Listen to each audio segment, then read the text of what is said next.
നമുക്കറിയാം വൈദിക പരിശീലനം വളരെ ദീർഘമാണ്. ഇന്നും 10-12 ഒക്കെ വർഷങ്ങൾ ദീർഘമായ പരിശീലനത്തിന് ശേഷമാണ് നമ്മുടെ മക്കൾ ഇങ്ങനെ വൈദിക പരിശീലനമൊക്കെ സ്വീകരിച്ച് പട്ടങ്ങൾ സ്വീകരിക്കുക. പക്ഷേ നമുക്കറിയാം ഈ പരിശീലനത്തെക്കാൾ പ്രധാനപ്പെട്ട കാര്യമാണ് കർത്താവിൻ്റെ കൃപ. പരിശുദ്ധാത്മാവിൻ്റെ വരദാനങ്ങളാണ് അതിലുമൊക്കെ പ്രധാനപ്പെട്ടത്. പരിശീലനത്തിനോട് ചേർന്ന് ആത്മാവിൻ്റെ നിറവ് ഉണ്ടാകുമ്പോൾ മാത്രമേ ഒരു വ്യക്തിയെ പൗരോഹിത്യം സ്വീകരിക്കുന്നുള്ളൂ. നമ്മളിന്ന് കേട്ട വായനകൾ, കേട്ട കീർത്തനങ്ങൾ, പ്രാർത്ഥനകളൊക്കെ ആ അർത്ഥം നമുക്ക് നമ്മുടെ മുമ്പിൽ അവതരിപ്പിച്ച് തരുന്നുണ്ട്. വിശുദ്ധിയോടെ ഈ കർമ്മത്തിനായിട്ട് അണയണമെന്ന് വൈദികാർത്ഥിയെ ഓർമ്മിപ്പിക്കുന്നുണ്ട്, നമ്മെ ഓരോരുത്തരെയും ഓർമ്മിപ്പിക്കുന്നുണ്ട്. പൗരോഹിത്യം വളരെ മഹനീയമായ ദാനമാണ്, അതിമഹോന്നതമായ ഒരു സ്ഥാനമാണ്, മാലാഖമാർക്ക് പോലും അപ്രാപ്യമായ ഒന്നാണ്. അതുകൊണ്ട് പാപം ചെയ്യാതിരിക്കാൻ സൂക്ഷിക്കുക എന്നാണ് കീർത്തനത്തിലൂടെ സഭ പഠിപ്പിക്കുക. ശുദ്ധിയോടെ ഈ കർമ്മത്തിനായിട്ട് അണയുക, വിശുദ്ധിയോടെ പരികർമ്മം ചെയ്യുക, ആത്മാവിൻ്റെ നിറമിൽ ഈ പരികർമ്മം ചെയ്യുക എന്ന് വൈദികാർത്ഥിയും വൈദികരെയും ദൈവജനത്തെയും ഒന്നാകെ ഓർമ്മിപ്പിക്കുന്നുണ്ട്. കാരണം ഓരോ വൈദികനും പരികർമ്മം ചെയ്യുന്ന കർമ്മങ്ങൾ വിശുദ്ധമാണ്, അത് മാനുഷികമല്ല. കർത്താവിൻ്റെ പേരിൽ, കർത്താവിൻ്റെ സ്ഥാനത്ത് നിന്നുകൊണ്ടാണ് നമ്മുടെ വൈദികർ നമുക്കായിട്ട് ശുശ്രൂഷ ചെയ്യുക. നമുക്ക് ഓർത്തിരിക്കാം, നമ്മുടെ പ്രിയപ്പെട്ട ഡീക്കൻ ശംശന അൽഫോൻസ് ഇന്ന് പട്ടം സ്വീകരിക്കുമ്പോൾ അദ്ദേഹം ഏറ്റെടുക്കുക കർത്താവിൻ്റെ ദൗത്യമാണ്. കർത്താവ് പഠിപ്പിക്കുവാനും വിശുദ്ധീകരിക്കാനും അതുപോലെ തന്നെ ഭരിക്കുവാനും ഒക്കെയുള്ള അധികാരം അദ്ദേഹത്തിന് നൽകിയാണ് പട്ടാഭിഷേകം നൽകുക, ആത്മാവിൽ നിറച്ച്. അത് കർത്താവിൻ്റെ തന്നെ ദൗത്യം ഏറ്റെടുത്ത് നടത്താനുള്ള വലിയ ഉത്തരവാദിത്വമാണ്.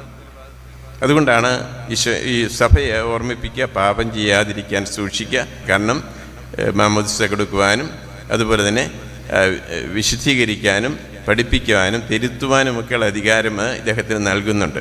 ഈ അധികാരം മാനുഷികമല്ല. നമുക്ക് നമ്മുടെ വൈദികാർത്ഥിക്ക് വേണ്ടിയിട്ട് പ്രാർത്ഥിക്കാം. അൽഫോൻസിനും അതുപോലെ തന്നെ അദ്ദേഹത്തോടൊപ്പം വൈദിക പട്ടം സ്വീകരിക്കുന്ന, ഈ വർഷം സ്വീകരിക്കുന്ന എല്ലാ ഡീക്കന്മാരെയും ശംശാനമാരെയും സമർപ്പിച്ച് നമുക്ക് പ്രാർത്ഥിക്കാം. അവരേറ്റെടുക്കുന്ന ദൗത്യം വിശ്വസ്തയോടെ നിർവഹിക്കുവാൻ വേണ്ട കൃപയ്ക്ക് വേണ്ടിയിട്ട്. നമുക്കറിയാം, വൈദിക ശുശ്രൂഷയില്ല എങ്കിൽ വാസ്തവത്തിൽ സഭയ്ക്ക് നിലനിൽപ്പില്ല. കാരണം വൈദികരിലൂടെയാണ് നമ്മുടെ ജീവിതത്തിൻ്റെ ആരംഭം മുതൽ അവസാനം വരെ, നമ്മൾ ഈ ലോകത്തോട് വിട പറയുന്ന സമയം വരെയുള്ള ജീവിതം. കർത്താവിൽ നമ്മൾ വിശുദ്ധീകരിക്കപ്പെടുന്ന വൈദികരിലൂടെയാണ്. സഭയിൽ ഒന്നാക്കപ്പെടുക, സഭയിൽ അംഗങ്ങളാകുക വൈദികരിലൂടെയാണ്.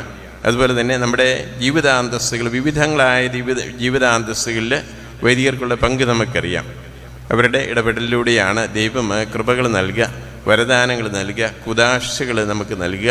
അതുകൊണ്ട് ഈ വൈദിക ശുശ്രൂഷ വിശ്വസ്തയോടെ നിർവഹിക്കുവാൻ നമ്മുടെ മക്കൾക്ക് കൃപയുണ്ടാകുന്നതിന് വേണ്ടി നമുക്ക് പ്രാർത്ഥിക്കാം. നമുക്ക് ഓർത്തുമിരിക്കാം, ഇവരൊക്കെ നമ്മുടെ സമൂഹത്തിൻ്റെ അംഗങ്ങളാണ്, നമ്മുടെ കുടുംബങ്ങളിൽ നിന്നും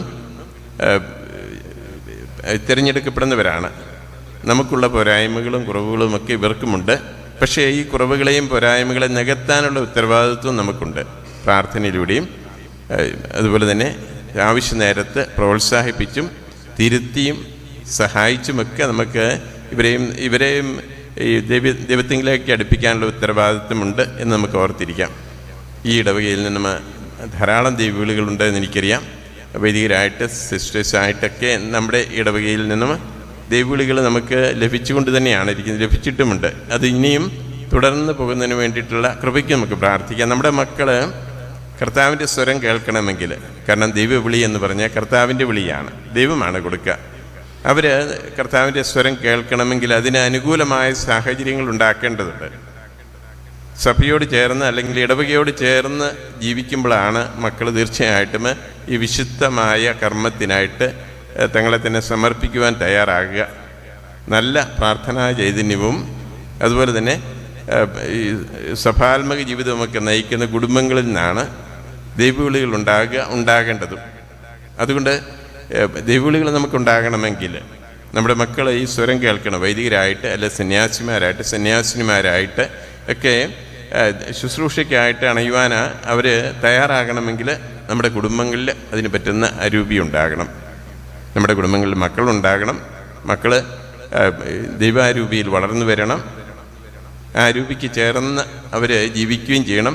അതിനൊക്കെ നമ്മുടെ ഇടവകയ്ക്ക് സാധിക്കണം. ഇടവകയാകുന്ന സമൂഹത്തിൽ നിന്നും നമ്മുടെ കുടുംബങ്ങളിൽ നിന്നുമൊക്കെ മക്കൾ വളർന്നു വരികയും ചെയ്യണം. അതിന് നിങ്ങൾക്ക് ഇനിയും ധാരാളമായിട്ട് ദൈവവിളികളുണ്ടാകട്ടെ എന്ന് ഞാൻ പ്രത്യേകമായിട്ട് ആശംസിക്കുകയാണ്. ദൈവം നിങ്ങളെ ഇന്നത്തെ വിശുദ്ധ കർമ്മങ്ങളിലൂടെയും അതുപോലെ തന്നെ ഈ അദ്ദേഹത്തിൻ്റെ പ്രാർത്ഥനകളിലൂടെയും വിശുദ്ധ ബലിയർപ്പണത്തിലൂടെയും ഒക്കെ നിങ്ങളെ സമൃദ്ധമായിട്ട് അനുഗ്രഹിക്കുകയും ചെയ്യട്ടെ. ബഹുമാനപ്പെട്ട അൽഫോൻസ് ശംശാന, നമുക്കറിയാം നമ്മുടെ സഭയുടെ പ്രേക്ഷിത മേഖലകളിൽ ആദ്യത്തെ ഒന്നായ ഉജ്ജയിൻ രൂപതയ്ക്ക് വേണ്ടിയിട്ടാണ്, രൂപതയിലൂടെ പ്രേക്ഷിത പ്രവർത്തനം നടത്താനായിട്ടാണ് അദ്ദേഹം വൈദിക പട്ടം സ്വീകരിക്കുക. ഉജ്ജയിൻ രൂപതയെക്കുറിച്ച് നിങ്ങൾക്ക് തീർച്ചയായിട്ടും അറിയാം, പല പ്രാവശ്യം കേട്ടിട്ടുണ്ട് എന്ന് എനിക്ക് ബോധ്യമുണ്ട്. എങ്കിലും ഒരു കാര്യം ഓർമ്മിപ്പിക്കുകയാണ്, നിങ്ങളുടെ പ്രാർത്ഥനകൾ ഉണ്ടാകണം. അദ്ദേഹത്തിന് പ്രാർത്ഥനകൾ ഉണ്ടാകുന്നതോടൊപ്പം രൂപതയ്ക്ക് വേണ്ടിയും അവിടെ സേവനം ചെയ്യുന്ന നമ്മുടെ വൈദികര സന്യസ്തരൊക്കെ ഉണ്ട്. നമ്മുടെ ഈ സിറോ മലബാർ സഭയിൽ നിന്നുള്ള വൈദികരും സന്യസ്തരുമാണ് അവിടെ സേവനം ചെയ്യുക. പ്രധാനമായിട്ടും ആ സേവനം ചെയ്യുന്ന മിഷണറിമാരെ പ്രേക്ഷിതരെയൊക്കെ സമർപ്പിച്ച് നമുക്ക് പ്രാർത്ഥിക്കാം. നിങ്ങൾ പ്രാർത്ഥനകൾ പ്രത്യേകമായിട്ട് യാചിക്കുകയാണ്. അതുപോലെ തന്നെ ഇനിയും രൂപതയ്ക്ക് വേണ്ടിയിട്ടും രൂപതയിലൂടെയും ഒക്കെ പ്രേക്ഷിത പ്രവർത്തനം നടത്തുവാനായിട്ട് വൈദികരായിട്ട് സന്യസ്തരായിട്ടൊക്കെ പ്രവർത്തിക്കുവാൻ താല്പര്യവും തയ്യാറുമുള്ള മക്കളെ പറഞ്ഞയക്കണമെന്നും പ്രത്യേകമായിട്ട് ഓർമ്മിപ്പിക്കുകയാണ്. ദൈവവിളികൾ നമുക്ക് കുറഞ്ഞു വരുന്നുണ്ട്. നമുക്കറിയാം, കേരളത്തിൽ നിന്നും നമ്മുടെ സഭയിൽ നിന്നുമൊക്കെ ആശങ്കയ്ക്കൊക്കെ വകയുണ്ട്. പക്ഷേ ദൈവമാണ് വിളിക്കുന്നത്. കുറഞ്ഞു വരുന്നു എന്നതുകൊണ്ട് മാത്രമേ സഭയ്ക്ക് ദോഷം വരുന്നു എന്ന് നമ്മൾ ചിന്തിക്കുന്നില്ല. ദൈവം തൻ്റെ പദ്ധതി അനുസരിച്ച് മുന്നോട്ട് കൊണ്ടുപോകുന്നു. പക്ഷേ നാം നമ്മുടെ ഉത്തരവാദിത്വം നിർവഹിക്കേണ്ടവരാണ്. അതുകൊണ്ട് നമ്മുടെ പരിശ്രമമൊക്കെ നടക്കണം. ദൈവം തൻ്റെ സഭയെ കാത്തു പരിപാലിച്ചുകൊള്ളും. നമ്മിലൂടെയും നമ്മെ കൂടാതെയുമൊക്കെ കാത്തു പരിപാലിക്കുവാൻ ദൈവത്തിന് സാധിക്കും. പക്ഷേ സഭയെ പടുത്തുയർത്തുവാൻ നമുക്കൊക്കെ ഉത്തരവാദിത്വമുണ്ട്. അതുകൊണ്ട് തന്നെ നമുക്ക് ആ കാര്യത്തിൽ നമുക്ക് ചിന്തയുണ്ടാകണം. അതുപോലെ തന്നെ അതിനെക്കുറിച്ച് ചിന്തിക്കുകയും ദൈവവിളികൾ പ്രോത്സാഹിപ്പിക്കുവാനുള്ള പരിശ്രമങ്ങൾ നമുക്ക് നടക്കുകയും ഒക്കെ വേണം. ഈ സുവിശേഷത്തിലൂടെ ഈശോ നമ്മുടെ വൈദികാർത്ഥിയെ ഓർമ്മിപ്പിക്കുന്നു, എല്ലാ വൈദികരെയും ഓർമ്മിപ്പിക്കുന്ന ഒരു കാര്യമുണ്ട്. ഈശോയെ മത്തായിയുടെ സുവിശേഷത്തിൽ നിന്നാണ് നമ്മളിന്ന് സുവിശേഷ ഭാഗം വായിച്ചു കേട്ടത്. ഈശോ തൻ്റെ ശിഷ്യന്മാരെയൊക്കെ വിളിച്ചുകൂട്ടി പ്രാർത്ഥിച്ചു. ദീർഘമായ പ്രാർത്ഥനയ്ക്കും പിതാവുമായിട്ടുള്ള ഐക്യത്തിന് ശേഷം മത്തായി സുവിശേഷം പറയുകയാണ്, 12 പേരെ പ്രത്യേകമായിട്ട് തിരഞ്ഞെടുത്തു. 12 പേരുടെ പേരുകളും അവിടെ സൂചിപ്പിക്കുന്നു. അവരെ സ്ലീഹന്മാരെന്ന് വിളിച്ചു. എന്നിട്ട് തനിക്കുള്ള അവരെ പരിശീലിപ്പിക്കുകയാണ്. തൻ്റെ അധികാരമൊക്കെ കൊടുത്ത് രോഗികളെ സുഖപ്പെടുത്തുവാൻ, അതുപോലെ തന്നെ ആശ്വസിപ്പിക്കുവാൻ, പിശാചുക്കളെ പുറത്താക്കാൻ, ഇങ്ങനെയുള്ള അധികാരങ്ങളെല്ലാം കൊടുത്ത് അവരെ അയക്കുകയാണ്. അവർക്ക് നിർദ്ദേശവും കൊടുക്കുന്നുണ്ട്. ഇന്നത് ചെയ്യണം, ഇന്ന സ്ഥലത്ത് കൂടെ പോകണം, ഇന്ന സ്ഥലത്ത് പോകരുത് എന്നൊക്കെ പറഞ്ഞിട്ട് പറയുകയാണ്, നിങ്ങൾ പോവുക, നിങ്ങളുടെ മടിശീലകളിൽ സ്വർണ്ണമോ വെള്ളിയോ ഒന്നും ആവശ്യമില്ല, കൂടെ ദൈവമുണ്ട് എന്ന് തന്നെയാണ് സൂചന. പോകുന്ന സ്ഥലങ്ങളിലൊക്കെ അവർ എന്താണ് ചെയ്യേണ്ടതെന്നും പറയുന്നുണ്ട്. ദൈവരാജ്യം സമീപിച്ചിരിക്കുന്നു, പശ്ചാത്തപിക്കുക എന്ന ദൈവരാജ്യമാണ് പ്രഘോഷിക്കേണ്ടത്.